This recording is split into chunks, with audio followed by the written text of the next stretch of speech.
सभी विद्यार्थियों का एक बार फिर से हार्दिक स्वागत है। विद्यार्थियों, अनुक्रम व श्रेणी के अंदर हमारा आज ये चौथा वीडियो लेक्चर है। आपकी बुक का ये 8वां चैप्टर है। इससे पहले हमने 3 वीडियो लेक्चर में टीएन, एसएन और समानांतर माध्य से आपको अवगत कराया था। आज हम पढ़ेंगे 2 संख्याओं के मध्य एन समानांतर माध्य ज्ञात करना। देखिए, तीसरे वीडियो लेक्चर के अंदर मैंने आपको समानांतर माध्य से परिचित कराया था। एक बार अपन उसको दोबारा देखते हैं। मैंने आपको ऐसा बताया था, यदि कोई सी भी 2 संख्या हो P व Q, कोई भी 2 संख्याएं हैं आपके पास, कुछ भी आप ले सकते हैं, कोई भी नंबर्स हो, कोई भी डिजिट हो, अगर आप उनके मध्य एक या एक से अधिक, जैसे इनके मध्य मैंने x1, x2, x3 और x4 4 संख्याएं मैंने इनके अंदर इंसर्ट की हैं, प्रविष्ट की हैं। इंसर्ट या प्रविष्ट या उनके अंदर मैंने रखी हैं। किनके मध्य? P व Q के मध्य मैंने 4 संख्याएं रखी। आप 1 रखिए, 10 रखिए, 50 रखिए, कितनी भी आप संख्याएं रखिए। रखने के बाद अगर यह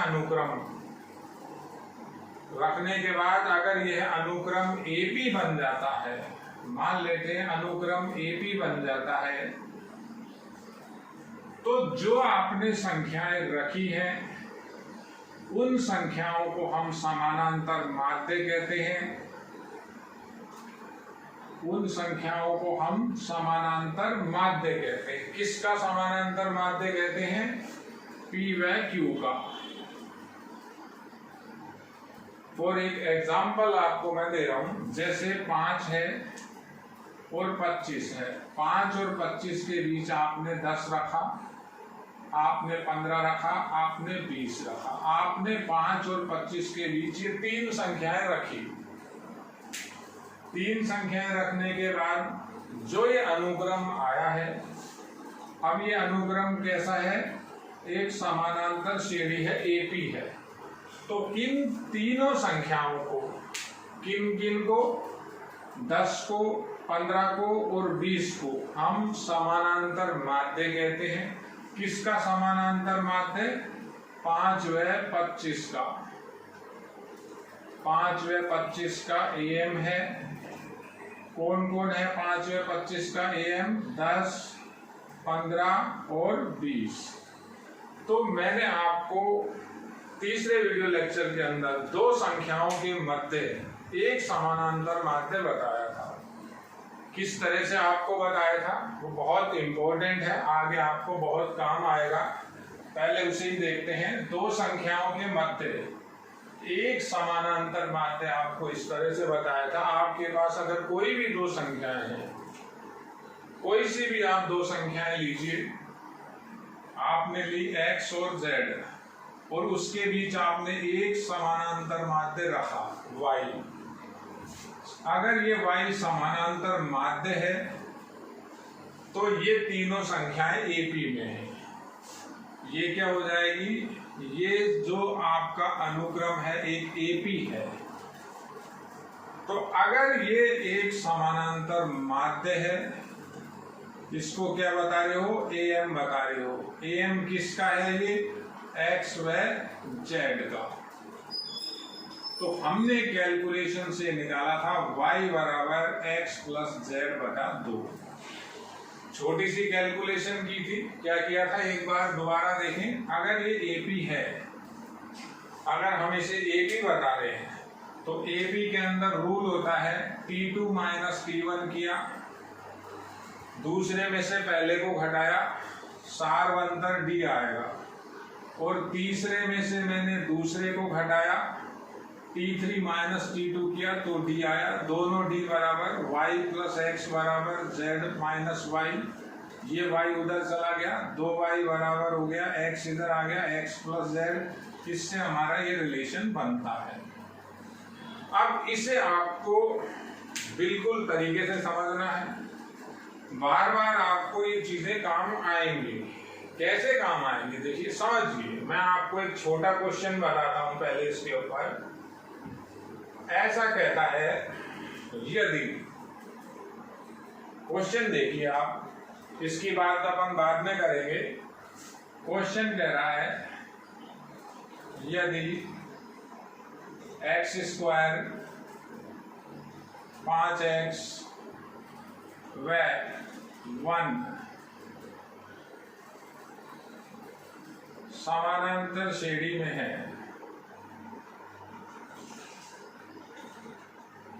ये समानांतर श्रेणी के अंदर दिए हुए हैं, तो कहता है तो x ज्ञात कीजिए, तो x का मान ज्ञात कीजिए, x ज्ञात कीजिए, x का मान ज्ञात कीजिए। हमें ये समानांतर श्रेणी दे रखी है। जब तीन संख्याएं समानांतर श्रेणी के अंदर होती हैं तो समानांतर माध्य का कॉन्सेप्ट क्या होता है, दो संख्याओं के मध्य जितनी भी हों, तो ये दो संख्याएं तो ये हो गई, इनके मध्य एक संख्या है, तो क्या लिखेंगे, 5x की वैल्यू x स्क्वायर प्लस 1/2 हो जाएगी। देखिए अभी मैंने आपको बताया था, क्या बताया था, ABC यदि AP है, ABC यदि AP के अंदर है तो हमारा रूल है B की वैल्यू होती है A प्लस C/2। ये दो संख्याओं के मध्य एक समानांतर माध्य है। इस समीकरण को सरल करेंगे, हमारा x आ जाएगा। सरल करना बिल्कुल सिंपल, ये उधर गया, 10x बराबर x स्क्वायर प्लस 1, ऐसा लिख सकता हूँ, x square minus 10x plus 1 बराबर 0। द्विघात हो गया, गुणनखंड करेंगे या घराचार्य सूत्र लगाएंगे, x के दो मान आएंगे, वास्तविक भी हो सकते हैं, काल्पनिक भी हो सकते हैं। तो कल की बात थी, दो संख्याओं के मध्य एक समानांतर माध्य ज्ञात करना है। इसे समझिए, कोई भी तीन संख्याएं अगर AP के अंदर हैं तो बीच वाले का मान पहले और तीसरे के जोड़ का आधा होता है। कोई भी तीन संख्याएं अगर AP में हैं, तीन संख्या AP में है, इसका मतलब क्या हुआ, बीच वाला क्या हो जाएगा, पहले और दूसरे के बीच एक ही आया, तो ये समानांतर माध्य है, किसका, A और C का। तो समानांतर माध्य क्या बताया था, पहले और तीसरे के जोड़ का आधा। इस चीज को आपको हमेशा समझना है। ऐसा अगर आ जाता है, देखिए बहुत काम की चीज है, मैं इसीलिए इसके ऊपर बहुत ज्यादा जोर दे रहा हूं। जो आपका AM है, AM बहुत इंपॉर्टेंट है। अनुक्रम आपके, मैंने कल आपको बताए थे, जो ये चैप्टर नंबर 8 है, इसके अंदर आपको तीनों अनुक्रम पढ़ने हैं, AP, GP और HP। AP, GP, HP तीनों के तीनों आपके श्रेणी कहलाते हैं, अनुक्रम के एक प्रकार हैं। हमें यहाँ विस्तार से पढ़ना है, तो पहले हम AP की ही चर्चा चल रही है हमारी, और बोर्ड की दृष्टि से या कंपटीशन की दृष्टि से ये चैप्टर बहुत ज्यादा इंपॉर्टेंट है। बहुत ज्यादा क्वेश्चन पूछे जाते हैं AP, GP, HP के ऊपर, तो इसे आप देखिए। मैं आपको देखिए एक चीज दूसरी बताता हूं, जैसे ऐसा लिखा हुआ है x square z square l square, कहता है AP है, ये एक AP है, तो आपको इसका जवाब क्या देना है, इसका जवाब क्या हुआ, बीच वाले का मान x square plus l square बटा 2। देखिए इस कॉन्सेप्ट को समझिए, किसी तरह का हम फॉर्मूला एकदम माइंड में नहीं लगाएंगे। बीच वाले का मान पहले और तीसरे के जोड़ का आधा। तो ये बात थी आपकी वीडियो लेक्चर 3 की। अब हम चौथे वीडियो लेक्चर के अंदर आज डिस्कस करेंगे और क्वेश्चंस करेंगे, दो संख्याओं के मध्य n समानांतर माध्य किस तरह से ज्ञात करते हैं और उनका क्वेश्चंस के अंदर क्या रोल होता है। दो संख्याओं के मध्य n समानांतर माध्य, देखिए बहुत शानदार और बहुत इंपॉर्टेंट टॉपिक है। मैं इसकी थ्योरी लिख रहा हूं। माना दो संख्याएं ए व बी हैं, दो संख्याएं ए व बी हैं, वह इनके मध्य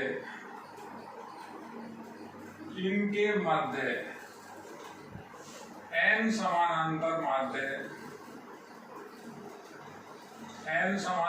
माध्य n, यानी उनकी संख्या कितनी है, n है। n का मान 10 हो, 20 हो, 15 हो, 3 हो, कुछ भी हो। n का मान 1 था तो उसकी डिस्कस हम वीडियो लेक्चर 3 के अंदर कर चुके हैं। देखिए n समानांतर माध्य क्रमशः A1, A2, A3, A4 up to so on an-1 और an है। मान लिया हमने समानांतर माध्यों की संख्या हमने n ली। अब ये कैपिटल A क्यों लिया है, AP है, कैपिटल A लिख दिया। आप कोई भी संकेत नाम में ले सकते हो, ऐसा कोई हार्ड एंड फास्ट रूल नहीं है। तो अब थ्योरी क्या बताती है आपको, जब आप इन समानांतर माध्यों को A और B के बीच में रखोगे, कैसे रखोगे, देखिए A1, A2, A3, A4 रखना चालू, an-1, an और B। मैंने A व B के मध्य ये सारे समानांतर माध्य इंसर्ट कर दिए, प्रविष्ट कर दिए। तो थ्योरी आपको क्या बता रही है, जब हम रख देते हैं तो ये जो आपका आएगा वो एक AP है, यह एक AP बनेगी।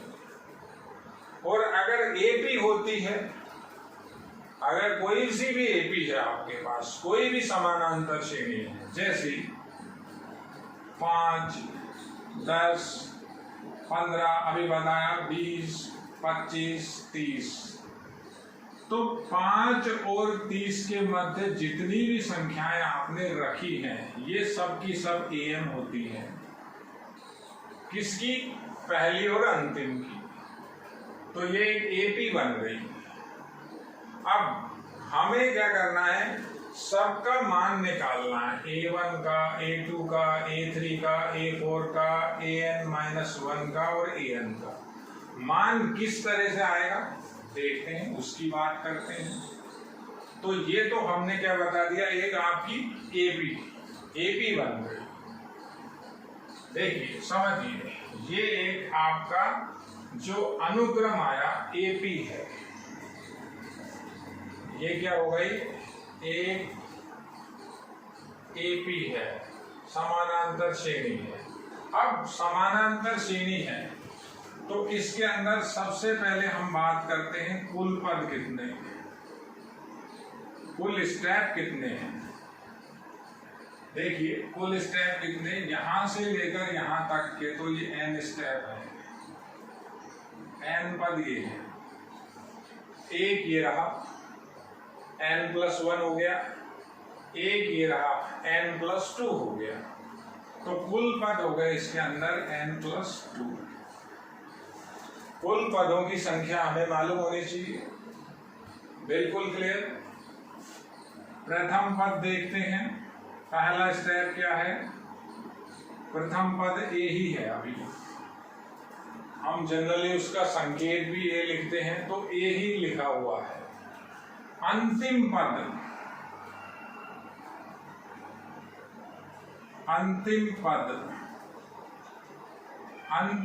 ये है B। अब हम अंतिम पद को Tn बोलते हैं। Tn तो तब बोलेंगे, अंतिम पद को बच्चा कहता है कि सर ये अंतिम पद Tn है। ये Tn तो तब जब पदों की संख्या n हो। अभी तो n+1 है, तो अंतिम पद हो गया Tn+2। तो मैं यहां लिख भी सकता हूं, Tn+2 का जो मान है वो है B। देखिए बहुत ज़्यादा इम्पोर्टेंट है। मैं आपको इसी पे आधारित अभी क्वेश्चन करके बताऊंगा। ये चैप्टर आपकी बुक का 8वां चैप्टर है।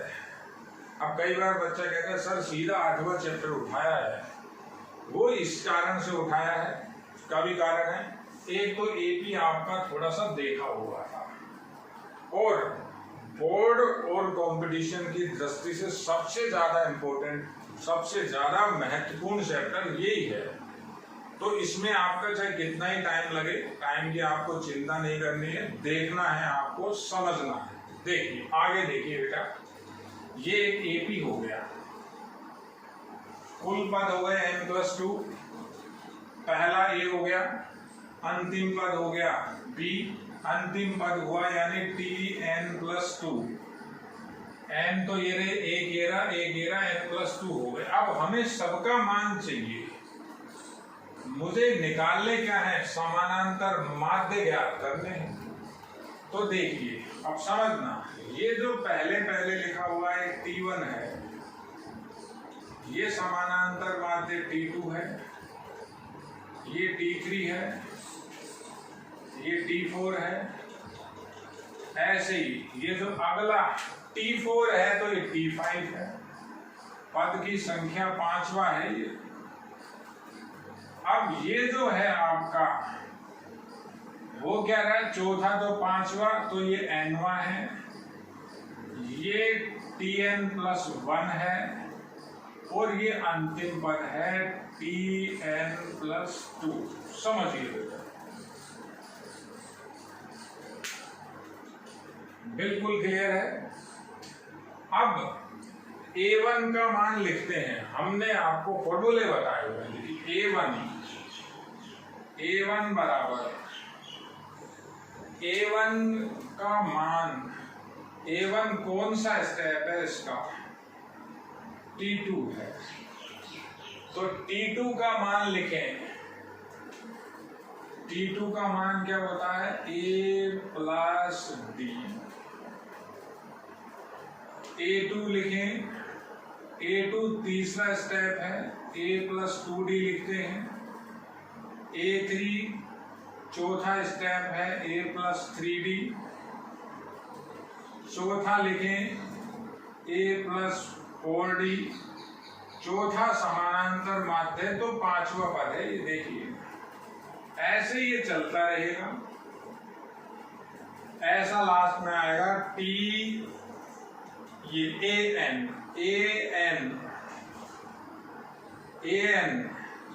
तो ये आएगा A+ND। अब A+ND क्यों आया है, क्योंकि ये पद संख्या है Tn+1। तो Tn का सूत्र जब आप लगाएंगे तो Tn+1 को ये लिखेंगे A+N का मान n+1 -1 × D, तो ये याद है। ये 5वां था, ये चौथा था, ये तीसरा है। देखिए ये एक एक करके हमारे पास सारे के सारे क्या मान आ गए, n समानांतर माध्य। ये आपके सारे n समानांतर माध्य लिखे हुए हैं, 1 by 1 लिखे हुए हैं, एक एक करके सारे के सारे n समानांतर माध्य मैंने लिख दिए। अब इसमें मुझे D का मान रखना है, केवल A का मान आपको मिलेगा, D का मान आपको देखना पड़ेगा कि ये जो AP बना है, इस AP का सारवंतर कितना है।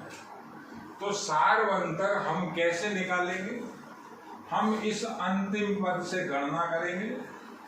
देखिए आप समझिए, Tn का सूत्र ये होता है, अब बच्चा क्या है इसी पर दिमाग लगाता रहता है, A+N-1D, इसको आपको अप्लाई करना आना चाहिए, याद करने से कोई मतलब नहीं है। आप कितने सूत्र याद कर लीजिए, कुछ भी नहीं होगा जब तक आप उनको अप्लाई नहीं कर सकते। क्वेश्चन में कैसे अप्लाई होते हैं मैं करके बता रहा हूँ। अंतिम पद है इसी सूत्र को अप्लाई कर रहा हूं। देखिए b बराबर अंतिम पद a, प्रथम पद ये रहा a ही है, a प्लस पदों की संख्या कितनी है n+2, ये रही पदों की संख्या, माइनस a और d। देखिए तो क्या आएगा, b माइनस a बराबर n+1 इंटू d। तो इससे आपका d का मान आ जाएगा b माइनस a बटा n+1। थ्योरी समझनी है, मैं आपको एक भी सूत्र याद करने के लिए नहीं कहूंगा। कोई भी बच्चा इससे भ्रमित ना हो कि सर ये याद करना है, ये याद करना है, कुछ भी याद नहीं करना। आपको थ्योरी के ऊपर कमांड होनी चाहिए। क्वेश्चन में इसके बाद आपको करके बताऊंगा, आप क्वेश्चन समझना। तो थ्योरी के मैं वहां ये सूत्र उठा के नहीं लगाऊंगा, सूत्र अपने आप बनेंगे। देखिए तो ये हमारे पास क्या आया, d आया। इस d के मान को आपको एक बार यहां रखना है, एक बार यहां रखना है, एक बार यहां रखना है। ये रखने भी नहीं है, रखेंगे तो मेरे को ये सारे के सारे समानांतर माध्य मिल जाएंगे। अगर वो पूछेगा तो अब वो क्वेश्चन कैसे करवाता है इसके ऊपर, ये थ्योरी है, इसे समझिए। एक बार आप दोबारा देखिए, दो संख्याएं थी a और b के मध्य मैंने n समानांतर माध्य रख दिए, a1 से लेकर an तक। तो थ्योरी आपको ऐसी बताई थी, कॉन्सेप्ट ये बताया था कि जब दो संख्याओं के मध्य n समानांतर माध्य रख देते हैं तो AP बन जाती है। अगर कोई AP होती है तो पहली और अंतिम के बीच जितनी भी संख्याएं होती हैं सब समानांतर माध्य होती हैं। कैसे भी आप बात को समझ लीजिए, n समानांतर माध्य रख दिया आपने। अब है क्या, जो पहला समानांतर माध्य वो दूसरा पद है, दूसरा तीसरा है, तीसरा चौथा है, चौथा पांचवा है, n-1 है जो tn है, nवां स्टेप है, और nवां समानांतर माध्य n+1वां पद है। क्योंकि पदों की संख्या हमारे पास n तो ये है, दो और बढ़ गई, तो पदों की संख्या थी n+2 पद हो गए। प्रथम ये रहा, अंतिम ये रहा, अंतिम को हम tn व्यापक पद कहते हैं। अब अंतिम पद में n नहीं लिखना है, n तो तब जब पदों की संख्या n हो। इस समानांतर श्रेणी में कुल पदों की संख्या n+1 है। ये n तो यहां से लेकर यहां तक है, और एक ये रहा n+1 हो गया, एक ये रहा n+2 हो गया।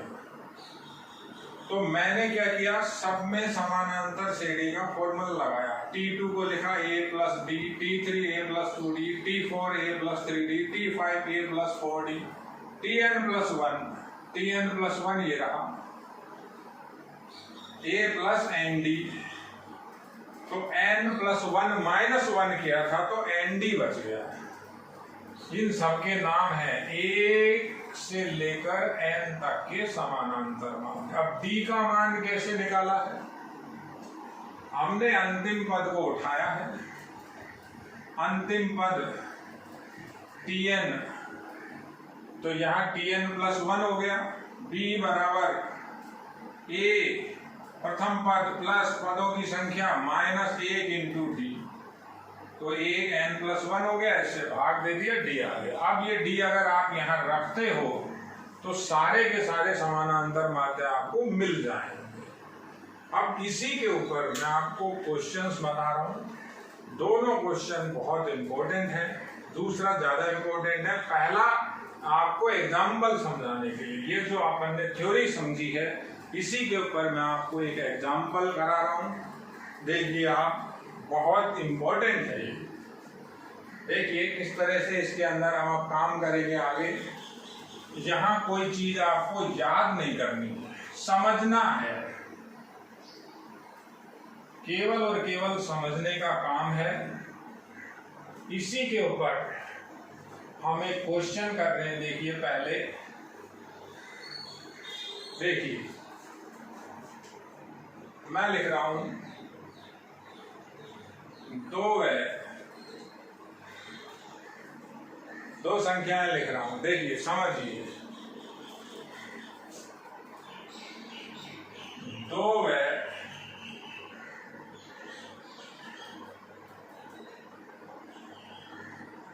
14 के मध्य, 2 संख्याएं हो गई 2 व 14, इनके मध्य। अब पहले मैं आपको इसकी थ्योरी समझा देता हूं, अलग से समझा देता हूं।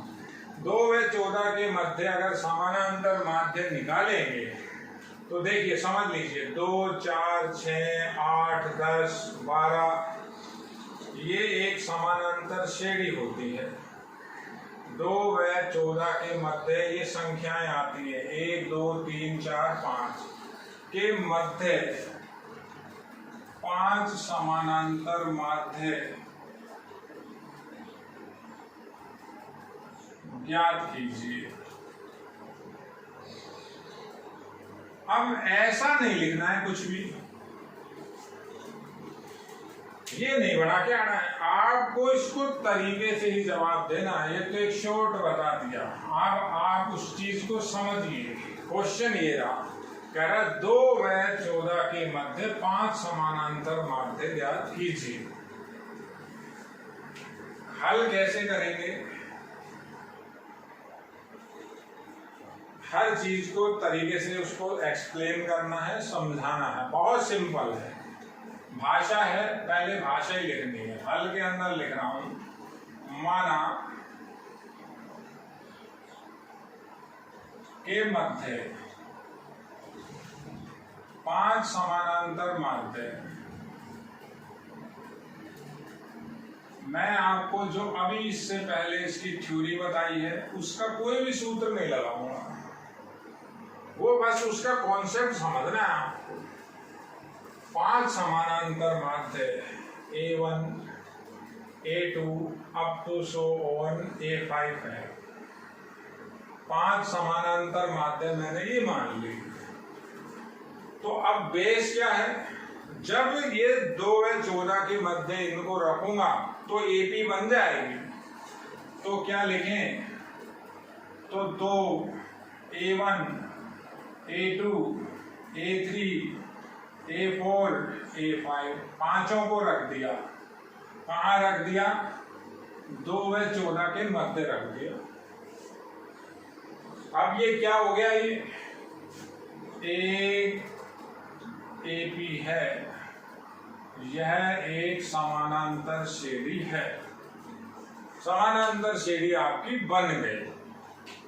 तो अब हमें निकालना किसको है? A1 को। A1 आप ऐसे लिखिए 2 + D। अब ये 2 + D लिखा क्यों है? जब आपको AP का फंडा बता दिया था, AP क्या होती है? T1 है, T2 है। तो इसमें जब D जोड़ोगे तो ये मिल जाएगा, और A1 में D जोड़ोगे तो ये आ जाएगा, A2 में D जोड़ोगे तो ये आ जाएगा, A3 में D जोड़ोगे तो ये आ जाएगा। D जोड़ते चलो, AP बनती जाएगी। A2 क्या हो जाएगा? 2 + 2D। A3 क्या हो जाएगा? 2 + 3D। A4 क्या हो जाएगा? 2 + 4D। A5 क्या हो जाएगा? 2 + 5D। ये हमारे पास आंसर है। बस D का मान रखना है, क्योंकि D तो हमें अभी मालूम ही नहीं, और अभी कुछ नहीं लिखना है। इसी तरह से काम करना है आपको, हर स्टेप को तरीके से लिखना है। देखिए पहला है T1 है, T2 है, T3 है, T4 है, T5 है, T6 है, T7 है। अब कुल पद कितने? टोटल कुल पद कितने हुए, टोटल स्टेप है कितने, टोटल स्टेप 7 है। 5 तो ये रहे, A1 से लेकर A5 तक 5 छठा 7वां, तो n+2 हुआ ना, n का मान 5, 5 + 2 7 हो गए। प्रथम पद क्या है, A है। अंतिम क्या है, अंतिम पद है 14। तो ये अंतिम पद एक तरह से T7 है। अगर ऐसा लिखना चाहे तो लिख सकता हूं T7 बराबर अंतिम पद। मैं ये भी नहीं लिख रहा। तो मैंने जो सूत्र बनाया हुआ है आप उसको हिंदी में समझिए। देखिए, ऐसा सूत्र है, अंतिम पद बराबर होता है प्रथम पद प्लस पदों की संख्या -1 इंटू सार्व अंतर। आप वो याद मत करिए Tn बराबर A + n-1 इंटू डी, उससे तो भ्रम होता है। आपको मैंने क्या बताया था, फॉर्मूले को अप्लाई करना आना चाहिए कि हम उस फॉर्मूले को अप्लाई कैसे करते हैं। ये लैंग्वेज है, इस लैंग्वेज के हिसाब से मैं उस फॉर्मूले को अप्लाई कर रहा हूं। देखिए, तो अप्लाई कैसे होगा, यहां अप्लाई कर रहा हूं, करते हैं अप्लाई। क्या लिखें, अंतिम 14 बराबर 7, प्रथम 2 है, 2 प्लस Tn बराबर A + n, पदों की संख्या कितनी, 7 - 1 इंटू डी। तो ये तो उधर गया, कितना आया, 12 बराबर 6D, D बराबर 2। अब ये D का मान एक बार आप यहाँ रखिए, एक बार यहाँ रखिए, एक बार यहाँ रखिए, एक बार यहाँ रखिए, एक बार यहाँ। अब ये वीडियो आप रिवाइंड करके देखिए। तो ये आपको मैंने अभी इसकी थ्योरी में बताया था। होता क्या है, जब थ्योरी चलती है तो बच्चा थोड़ा सा पजल रहता है कि पता नहीं सर क्या बता रहे हैं। जो थ्योरी बताई थी वही का वही काम हमने यहाँ किया। अब मैं D का मान रखता हूँ, सारे के सारे आ जाएंगे। D का मान रखें तो A1 क्या हो गया, 2 रखा 4, A2 क्या हो गया, 2 और 4 6, A3 हो गया 2 और 6 8, 2 2 प्लस होते गए, A4 10 हो गया, A5 12 हो गया।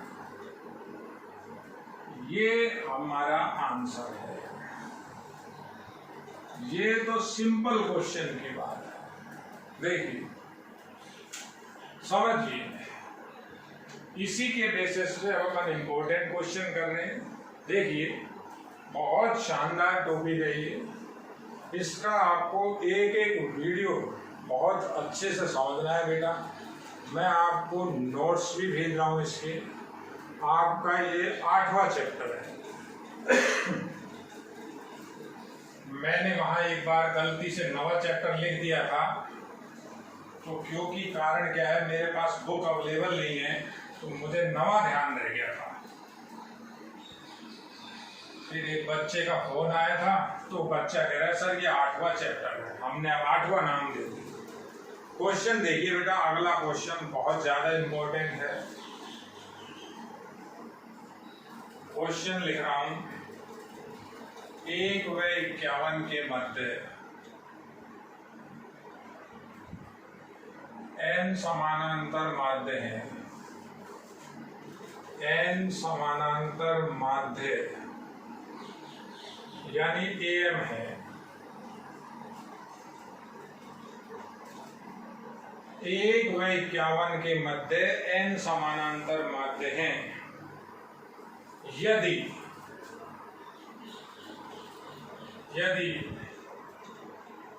चौथे व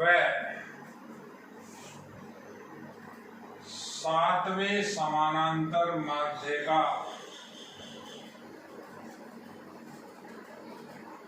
चौथे व सातवें समानांतर माध्य का अनुपात चौथे व सातवें का अनुपात 3:5 है तो n ज्ञात कीजिए।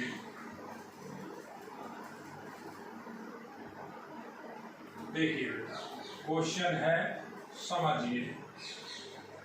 चौथे और सातवें समानांतर माध्य का, पद का नहीं। कई बच्चे कहते सर चौथा पद, हाँ, चौथा समानांतर माध्य और सातवां समानांतर माध्य, उसका अनुपात दे रहा 3:5। तो कहता है n का मान कितना, समझना। आंसर लिख रहा हूं, माना n समानांतर माध्य, n समानांतर माध्य am क्रमशः A1, A2, A3 up to so on an है। ये हमने n समानांतर माध्य मान लिए। आप किसी भी नाम से लिख सकते हो इनको, लेकिन नंबरिंग तो डालोगे 1, 2, 3 n, ये ध्यान रखें आप। तो क्या हो गया, तो 1, A1, A2, A3, A4 चलने दो, an-1 an और 51, 1 और 51 के मध्य। देखिए, ये 1 है, ये 51 है, इनके बीच n समानांतर माध्य जब मैंने रख दिए तो ये एक AP हो गई। क्या हो गई, ये एक समानांतर श्रेणी है। अब ये AP है, AP है। अब आप ये यहां के बाद अभी कुछ भी नहीं करना, अब ये देखना है क्वेश्चन क्या था। तो मैंने AP बना दी। कहता है चौथा और सातवां पद नहीं, समानांतर माध्य, चौथे व सातवें समानांतर माध्य का अनुपात।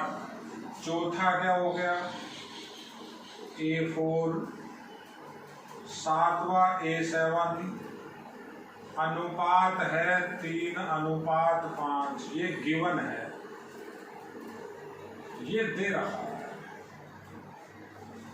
अनुपात को ऐसे लिखते हैं बटन, चाहे ऐसे लिख लीजिए, एक ही बात है। A4 रेशो A7 बराबर 3:5, तो बटा तो ऐसे ही लगता है। अब ये चौथा समानांतर माध्य तो 5वां पद है, पहला, दूसरा, तीसरा, चौथा, 5वां। तो 5वें को लिखेंगे कैसे, 5वें स्टेप को लिखते हैं A+4D। 7वां है तो 8वां हो जाएगा, एक तो पहले ही है। अब कोई बच्चा चाहे तो इसके आगे ये भी लिख सकता है, ये बराबर है T5, ये बराबर है T8। क्लियर है बिल्कुल बात। तो अब 5वां, ये 5वां है, यहां से गिन लीजिए, पहला, दूसरा, तीसरा, चौथा, 5वां। 5वें को लिख रहा हूं A+, यही है, A+4D n-1 कर दिया। नीचे 8वां लिखना है, a + 17 बराबर 3/5। देखिए इसके बाद ये लाइन है, एक एक स्टेप समझिए। वज्र गुणा कर ले, हम इसका वज्र गुणा कर ले। क्या कह रहा था? चौथे का, अभी तो डी तो आएगा नहीं क्या इससे, चौथे का और 7वें का अनुपात 5, 3:5। तो इसको सरल करते हैं, वज्र गुणा करें, क्या आएगा? 5 + 20d बराबर, देखिए 5 20d बराबर 3 + 21d।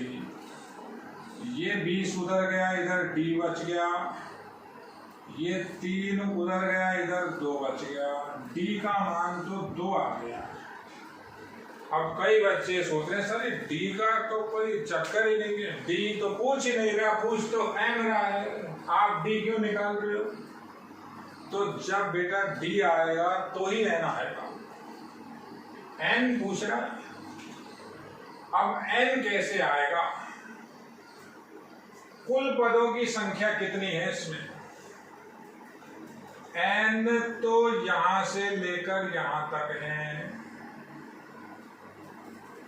एक ये रहा, n + 2। तो मैं अब यहां समझा रहा हूं, देखिए सूत्र ये होता है Tn बराबर a + n - 1 × d। इसको लगाना नहीं है, ये नहीं लगाना, ये केवल माइंड में है होना चाहिए। Tn यानी अंतिम पद, इसको तो लगा नहीं रहा, जो लिखना है वो देखिए। Tn a + n + 2, n नहीं आएगा, पदों की संख्या n + 2 - 1 और d का मान बाद में रखेंगे, d निकाल के छोड़ दिया, या पहले ये निकाल लीजिए, तो ये उधर गया, इसको तो हटा दो। अब चीज वो लिखनी है जिससे हमें मतलब, अगर आपने सूत्र लिख दिया तो सारा काम खराब हो जाएगा। Tn बराबर, सूत्र तो चल ही नहीं रहा, n कुछ और है, वो नहीं लगता है, समझिए। तो ये आया 50 बराबर n + 1 × d। ये समीकरण नंबर 1 डाल दो, 1 से d रखने पर 1 से d रख दो, 50 बराबर n + 1, d का मान 2 है, ये भाग चला गया, आधा हो गया, 25 बराबर n + 1, 1 उधर गया, n का मान 24 आ गया। ये इसका आंसर है। ये आपका एक क्वेश्चन 11th का है, बहुत आसान है। 11th में आपको थोड़ा सा ये भी ध्यान रखना है कि बेटा हम होम एग्जाम में नहीं है, हमको कॉम्पिटिशन्स की भी तैयारी करनी है आगे। तो जो कंपटीशन का वेटेज है वो 60% होता है। आप किसी भी एंट्रेंस एग्जाम को देंगे आगे, जब जेई का एग्जाम देंगे या कोई भी आप एनडीए का या किसी भी तरह का आप मैथमेटिकल एग्जाम देते हैं, तो 11th और 12th में से 11th का वेटेज बहुत ज्यादा होता है, इसलिए 11th को आप सीरियस लेना है। बोर्ड में भी आप 12th के अंदर भी तभी सक्सेस हैं जब आपके सारे कॉन्सेप्ट क्लियर हैं। देखिए बेटा, ये आपके क्वेश्चन किया है, ये हमारा वीडियो लेक्चर 4था था, चैप्टर नंबर 8 है। धन्यवाद।